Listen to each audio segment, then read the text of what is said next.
હરે કૃષ્ણ હરે કૃષ્ણ હરે કૃષ્ણ હરે કૃષ્ણ હરે કૃષ્ણ હરે કૃષ્ણ હરે કૃષ્ણ. કિસુ, હા મમ્મી. આ ઘડિયાળમાં જો 9 વાગ્યા છે, થોડું વહેલું ઉઠવાનું રાખ.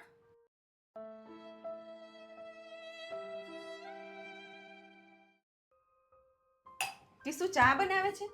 કેમ ના બનાવું? અરે એવું નથી કહેતી, દૂધ નથી એટલે. રાત્રે મેં હજી તપેલી ભરીને દૂધ મૂક્યું છે અંદર. અરે રાતે તાર પપ્પાએ પીધું તું, મને પીવડાવ્યું હતું, એટલે પહેલા દૂધ લઈએ પછી ચા બનાવીએ.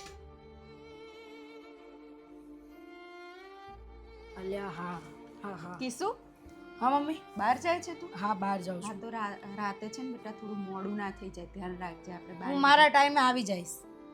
અરે યાર કઈ નહીં યાર મમ્મી, આ જો ને મારા સાસુ આવ્યા છે ને, બધી વસ્તુમાં રોકટોક રોકટોક રોકટોક.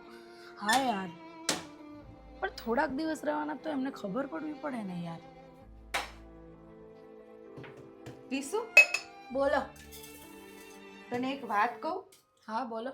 કે તને એવું લાગે છે કે હું આ બધી વસ્તુમાં તને રોકટોક કરું છું, બોલું છું, મને ખબર છે તને ગમતું નથી, પણ એક વસ્તુ એ છે કે કાલે સવારે મને એવું છે કે હું ના હોય, આજે છું, કાલે નહીં હોય, તો તને કોઈ રોકટોક નહીં કરે.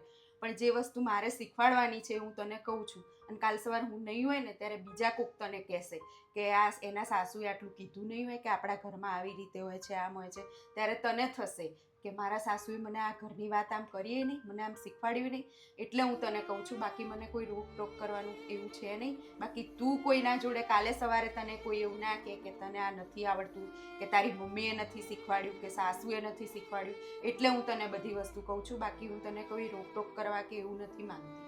સોરી મમ્મી, મને એવું લાગ્યું કે તમને મારું કામ નથી ગમતું એટલે તમે મને બોલો છો. હું એવું ઈચ્છું છું કે તું પરફેક્ટ બન બધાની સામે. કોઈ કાલે સવારે હું ના હોય તો તારી કોઈ આટલી ભૂલ ના કાઢી શકે કે એને એની મમ્મીએ નથી શીખવાડ્યું, એટલે હું કહેવા માંગુ છું.